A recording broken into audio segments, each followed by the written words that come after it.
புற்றுநோய் சினாரியோவுக்கு ஒரு நல்ல ஒரு உதாரணம் அப்படின்னு சொன்னால், இந்த தமிழ்நாட்டில் பொறுத்த மட்டும், அது முக்கியமாக ஆண்களை பொறுத்த மட்டும், இந்த வாய் சார்ந்த புற்றுநோய் ரொம்ப அதிகமாக காணப்படுகிறது. இதுக்கு பல காரணங்கள் இருக்குது. புகையில் இருக்குது, மதுபானம் இருக்குது, சுகாதாரமின்மை இருக்குது, ஒரு விதமான வைரஸ் கிருமி இருக்குது, பல காரணங்கள் இருக்குது. அப்போ வாயில் பல இடங்களில் புற்றுநோய் வரலாம். நாம் இன்னைக்கு பேசப்போ நோயாளிக்கு வந்து நாக்கில் வந்தது மட்டும் இல்லாமல் அது துரதிருஷ்டவசமாக அவர் வந்து அந்த ஒரு முற்றின நிலையில தான் அவர் வந்து ஒரு மருத்துவ உதவியை நாடி இருக்கிறார். ஆரம்ப கட்டத்திலே வந்திருந்தால் இன்னும் சுலபமாக அவருக்கு சிகிச்சை அளிக்கப்பட்டிருக்கலாம். ஆனால் அதை வளர விட்டு ஒரு உங்களுக்கெல்லாம் நாக்கு எந்த ஒரு அளவுன்னு உங்களுக்கு தெரியும். அவருடைய கட்டி மட்டுமே நாக்கில் 1.5 இன்ச்சு மேலே இருந்தது அப்படின்னா பார்த்துங்க அது எவ்வளோ பெரிய கட்டியாக இருக்குன்ட்டு. அதனால் ஆரம்பத்தில் வந்து அது அறுவை சிகிச்சை செய்யக்கூடிய நிலையே இல்லை. அப்போ ஏற்கனவே சொன்ன மாதிரி இந்த மற்ற ஸ்பெஷாலிட்டிலாம் வந்து எப்படின்னா, நீங்கள் ஒரு கேஸ்ட்ரோஎன்ட்ராலஜிஸ்டோ ஒரு கார்டியாலஜிஸ்டோ போனீங்கன்னா அவருக்கு ஒரு தனிநபராகவே ஒரு நோயாளியை ட்ரீட் பண்ண முடியும். ஆனால் புற்றுநோய் அப்படி கிடையாது. ஒவ்வொரு நோயாளிக்கும் பல விதமான ஒரு ஸ்பெஷாலிட்டிலேருந்து மருத்துவர்கள் தேவைப்படுகிறார்கள். இந்த நோயாளி அதுக்கு சிறந்த உதாரணம். இப்போ மருத்துவ உதவி அவருக்கு தேவைப்பட்டிருக்குது, அறுவை சிகிச்சை தேவைப்பட்டிருக்குது, கதிர்வீச்சு தேவைப்பட்டிருக்குது. அறுவை சிகிச்சையிலே வந்து புற்றுநோய் அறுவை சிகிச்சை நிபுணர், இந்த பிளாஸ்டிக் சர்ஜன் சொல்கிற நிபுணர் எல்லாரும் தேவைப்பட்டிருக்காங்க. ஸோ இதை வந்து படிப்படியாக ஒவ்வொரு பேஷண்ட்டுக்கு சார்ந்த மாதிரி இந்த பேஷண்ட்டை பொறுத்தவரையில் ஆரம்பத்தில் ரொம்ப முற்றியிருந்ததுனால மருத்துவ ரீதியாக அவருக்கு சிகிச்சை அளித்து அந்த கட்டியுடைய அளவை குறைச்சி அதுக்கு மேலே அறுவை சிகிச்சை செய்கிற ஒரு நிலைமை உருவாக்கி அறுவை சிகிச்சை செய்து அதற்கு பிற்பாடு கதிர்வீச்சு கொடுத்து இந்த நோயினாலேயும் இந்த பல சிகிச்சை அளித்ததுனால அவருக்கு வந்து பேச்சு திறமையில் கட்டுப்பாடு இருந்தது, உணவு உண்பதில் கட்டுப்பாடு இருந்தது. இதெல்லாம் கூட சரி செய்து அதற்குண்டான சிகிச்சை அளித்து இன்றைக்கே அவர் ஒரு நல்ல நிலையில் இருக்கிறார் என்றால் இந்த எந்த அளவுக்கு ஒரு மல்டி டிசிப்ளினரி ஏற்கனவே சொன்ன மாதிரி எல்லாருடைய உழைப்பும் ஒத்துழைப்பும் ஒரு நோயாளி மீது ஒரு சரியான விதத்தில் நம்ம ஒருவருக்கொருவர் நாங்கள் பேசிக்கொண்டு இது எந்த ரீதியில் செய்ய வேண்டும் என்று தீர்மானித்து செய்தனால் இன்று அவர் ஆரோக்கியமாக இருக்கிறார் என்பதை ஒரு எடுத்துக்காட்டாக தான் சொல்கிறோம். ஏனென்றால் இந்த மாதிரியான ஒரு நோயாளி ஒரு 15-20 வருஷம் முன்னாடி வந்தால் இதற்கு ஒன்றும் செய்ய முடியாது என்றதும் சொல்லியிருப்பார்கள். அப்படியே இனிமேல் இருக்கிற காலம் வரைக்கும் வரியை குறைக்கலாம், அதுக்கு மேலே ஒன்றும் செய்ய முடியாதுன்னு தான் சொல்லியிருக்கலாம். ஆனால் இன்று இது போன்ற முற்றின ஒரு புற்றுநோயை கூட பல நிபுணர்கள் சேர்வதால் சிகிச்சை அளிக்க முடியக்கூடியது என்பதற்கு உதாரணமாக இந்த நாளை திகழ்கிறார். நன்றி. இந்த பேஷண்ட் ஒரு 40களில் இருக்கக்கூடிய ஒரு டிப்பிக்கலான பேஷண்ட். இன்னைக்கு நம்ம வாய் மற்றும் தொண்டை புற்றுநோய் பார்த்தாச்சுன்னா புகையிலை பயன்படுத்துறதுனால வருது. ஆனால் ஏன் இந்த அளவுக்கு முற்றின சூழலில் வர்றாங்க அப்படின்னா வலி இல்லாத ஒரு பிரச்சனை. ஸோ இந்த விஷயம் பாக்கு புகையிலை எந்த ரூபத்தில் பயன்படுத்துகிறவங்களுக்குமே கூட சொல்ல வேண்டிய விஷயம். ஆரம்பத்திலேயே வந்து இந்த பழக்கத்தை விட்டுடலாம். ஒன்று இல்லையானால் அட்லீஸ்ட் மருத்துவ சிகிச்சை அப்பப்போ வந்து செக்கப்ஸ் வந்து அவங்க பண்ணிக்கிட்டு இருக்கணும். அண்ட் ரொம்ப சந்தேகத்தோடவே இது பார்க்கணும். வாய் என்பது வந்து ரொம்ப ஒன்றும் காம்ப்ளெக்ஸ் ரீஜன் கிடையாது. டெய்லி பல் துலக்கும் போது எல்லாருக்குமே அணுகக்கூடிய விஷயம். வாய் திறந்தால் உள்ளே பார்க்க முடியும், அவங்களே கண்ணாடியில் பார்க்க முடியும் பேஷண்ட்ஸ் பொறுத்த வரைக்கும். ஸோ ஏன் இந்த மாதிரி ஒரு முற்றின 3வது காமனான புற்றுநோய் அண்ட் ஆண்களில் புற்றுநோய் இறப்புக்கு ஒரு முக்கியமான காரணமாக வாய் புற்றுநோய் இன்னும் இருந்துட்டு இருக்குது. ஸோ இந்த சூழ்நிலை ஆரம்ப நிலையில் இருந்தாச்சுன்னா அவங்களுக்கு புகையிலை தடுப்பு அப்படின்றது தான் ஐடியல் கோல். அதுக்கு இங்கே புகையிலை டொபாக்கோ செசேஷன் கிளினிக் இருக்குது. அதுலேயே வந்து இது ஏன்னா இது ஒரு நோய், புகையிலை பயன்படுத்துறதே ஒரு நோய். எப்படி கேன்சர்லேருந்து நம்ம ஃபைட் பண்ணணுமோ புகையிலை பயன்படுத்துறதும் ஒரு நோய்.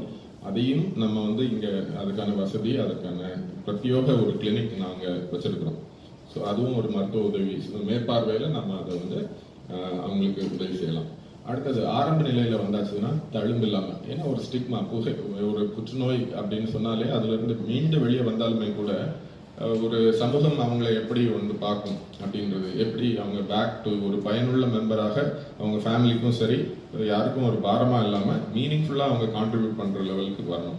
இந்த பேஷண்ட்டை நம்ம ரிலீஸ் பண்ணுற லெவலுக்கு இருக்கிற காரணம் அதுதான். நாக்கு போச்சதுன்னா என்ன ஆகும்? பேச்சே இருக்காது, மூச்சு இருக்காது, ஒரு டியூப் வச்சுருப்பாங்க, சாப்பிட்றதுக்கு சிரமம், அப்படியெல்லாம் இல்லாமல் அவரை வந்து மீனிங்ஃபுல்லாக கம்யூனிகேட் பண்ணக்கூடிய அளவுக்கு அவர் வந்து மீண்டு வந்திருக்கிறார். நாக்கு இல்லாத பொழுதும் கூட அறுவை சிகிச்சையின் மூலமாக அவரால் பேச முடிகிறது என்பது தான் வந்து இதில் நம்ம ஹைலைட் பண்ண வேண்டிய விஷயம். இதில் சம்பந்தப்பட்ட அத்தனை மருத்துவ நிபுணர்களுடைய பங்களிப்பும் இதில் இருக்குது. ஆரம்ப கட்ட சிகிச்சைனா எளிதாக ஈவன் பிரச்சனை இல்லாமல் தழும்பில்லாமல் இன்றைக்கு அதை சரி செய்யலாமா?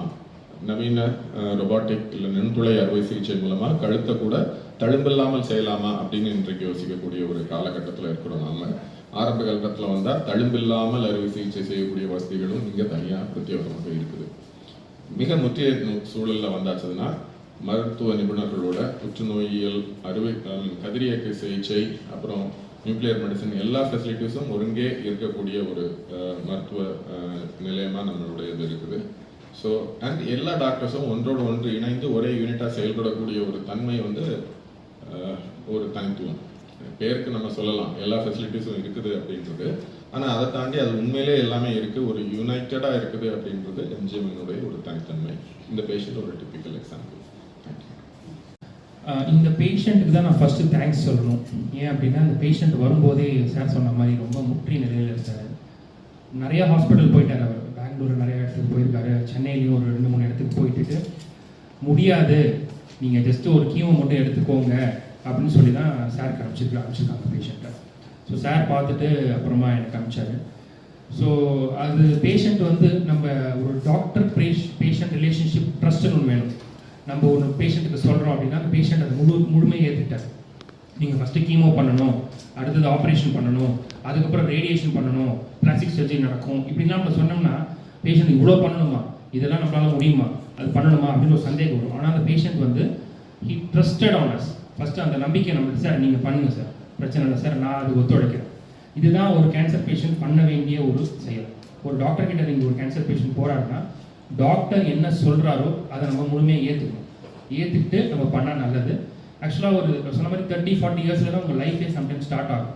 அவருக்கு 2 பசங்க இருக்காங்க சார், 5 வயசில் ஒரு பொண்ணு, 2 வயசில் ஒரு பையன் இருக்காங்க சார், என்ன சார் பண்ணுறது அப்படி ரொம்ப தேவர் எமோஷ்னலி வெரி இது.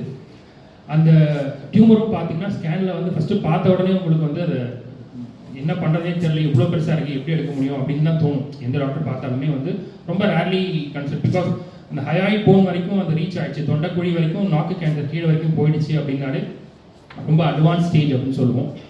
அது வந்து பேஷண்ட்டை காப்பாற்றுறது ப்ளஸ் மைனஸ் தான், கஷ்டம் அப்படின்னு சொல்லுவோம்.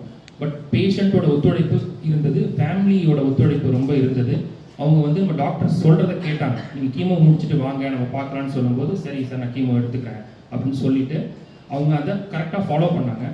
இவருக்கு நாக்கை மட்டும் எடுக்கல, நாக்கு எடுத்துட்டோம், ஃப்ளோர் ஆஃப் தி மவுத் அப்படின்னு சொல்லுவோம். ஃப்ளோர் ஆஃப் தி மவுத்தை கம்ப்ளீட்டாக எடுத்தாச்சு. அதுக்கப்புறம் அதுக்கு கீழே ஒரு எலும்பு இருக்கும், அதுதான் வந்து இந்த தொண்டையையும் வாயும் இணைக்கிற எலும்பு, ஹயாய் போன்னு சொல்லுவோம், அதையுமே எடுத்தாச்சு. ஸோ பேஷண்ட்டுக்கு வந்து நம்ம என்ன சொன்னோம்னா, நீங்கள் வந்துட்டு ஒரு 6 மாதத்துக்காவது குறைஞ்சது உங்களுக்கு வந்து வயிற்றில் ஒரு டியூப் போடுவோம், அது வழியாக தான் உணவு எடுத்துக்க முடியும் அப்படின்னு சொல்லியிருந்தோம். வயிற்றில் டியூப்பும் போட்டோம், அது வழியாக உணவு கொடுத்தோம். அப்புறம் தொண்டையில் ஒரு டியூப், ட்ரக்கியோஸ்டமின்னு சொல்லுவோம். ஏன்னா முழு நாக்கு எடுத்ததுக்கப்புறம் மூச்சு விடுறது கொஞ்சம் கஷ்டமாக இருக்கும் பேஷண்ட், ட்ரக்கியோஸ்டமி போட்டிருந்தோம். அதுவும் நான் வந்து என்ன சொல்லியிருந்தேன்னா ஒரு 2 months வரைக்கும் உங்களுக்கு வந்து ட்ரக்கியோஸ்டமி டியூப் இருக்கும் மினிமம் அப்படின்னு சொல்லியிருந்தேன். பட் பேஷண்ட்டோட confidence and trust has help him. நாங்கள் இந்த ட்ரக்கியோஸ்டமி டியூபை 8th day எடுத்தாச்சு, 8வது நாளே எடுத்துட்டோம். இந்த வயிற்றில் இருக்கிற டியூபை 2 மாதத்தில் எடுத்தாச்சு. இப்போ பேஷண்ட் வந்து ஃபுல் அண்ட் ஃபுல் வாய் வழியாக சாப்பிட்றாரு, ஃபுல் அண்ட் ஃபுல் எந்த ஒரு இதுவுமே கிடையாது, நல்லா புரிஞ்சிக்கிற அளவுக்கு பேச ஆரம்பிச்சிட்டார். நாக்கு இல்லை ஆனால் புரிஞ்சிக்கிற அளவு பேச ஆரம்பிச்சிட்டாரு. இந்த மாதிரி சர்ஜரி வந்து ஒரு ஸ்பெஷாலிட்டியால் பண்ண முடியுமா அப்படின்னா பண்ண முடியாது. ஃபஸ்ட்டு கீமோ கொடுத்து நம்ம குறைச்சிருக்கு, அது பெஸ்ட்டு இது வேலையை செஞ்சது டாக்டர் ராஜா சார், அவருக்கு என்னோட நன்றி. அதுக்கப்புறம் நம்ம சர்ஜரி பண்ணோம். சர்ஜரி பண்ணுறது பெருசு கிடையாது, இன்றைக்கி நான் சொல்கிறேன் சர்ஜரி பண்ணுறது பெருசு கிடையாது, நாங்கள் ஃபுல்லாக அந்த கேன்சர் எடுத்துருந்தோம்.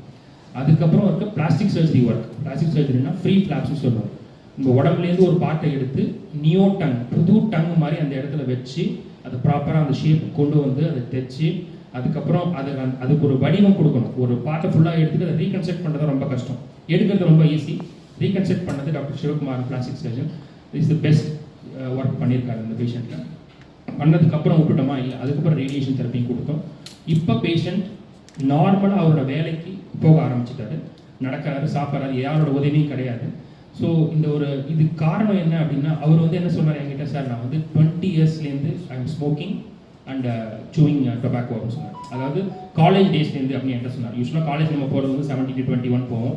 காலேஜ் டேஸ்லேருந்தே அவர் வந்து he started due to peer pressure தான் மெயின். காமன் சொசைட்டியில் ஒரு பெரிய பிரச்சனை என்னென்னா, வாடா மச்சான் நம்ம போய் தம் அடிக்கலாம் பண்ணலாம், சும்மா ஒரு நாள் தானே 2 நாள் தானே, பார்ட்டி சாட்டர்டே நைட்னா பார்ட்டி, அங்கே போகிறது இங்கே போகிறது, நம்ம அங்கே போகிறோம் அப்படின்னு நம்ம அதை ஆரம்பிக்கும் போது லைட்டாக ஆரம்பிச்சிடுறோம். ஆனால் அந்த ஒரு பழக்கம் நம்ம மேலே தொத்திக்கிச்சு அப்படின்னா அதுலேருந்து விடுபடுறதுக்கு இவ்வளோ பெரிய நோய் வந்ததுக்கு அப்புறம் தான் அவர் அந்த பழக்கத்துலேருந்து விடுபட்டிருக்காரு. அது உங்களுக்கு புரிய நினைக்கிறேன். அதாவது ஒரு சின்ன வயசுலேயே 35 40 வயசுக்குள்ள அப்போ தான் நம்ம லைஃபே ஸ்டார்ட் பண்ணுறோம். அப்போவே வந்து ஸ்டேஜ் 4 கேன்சர் அப்படின்னு சொல்லிட்டாங்க, உன்னால் ஒன்றும் பண்ண முடியாதுன்னு சொல்லிட்டாங்கன்னா நம்ம லைஃபே தலைகீழ மாறிடும். நம்மளை சுற்றி நிறைய பேர் இருப்பாங்க, நமக்கு ஒரு ஃபேமிலி இருக்கும், லைஃபே தலைகீழ மாறிடும்.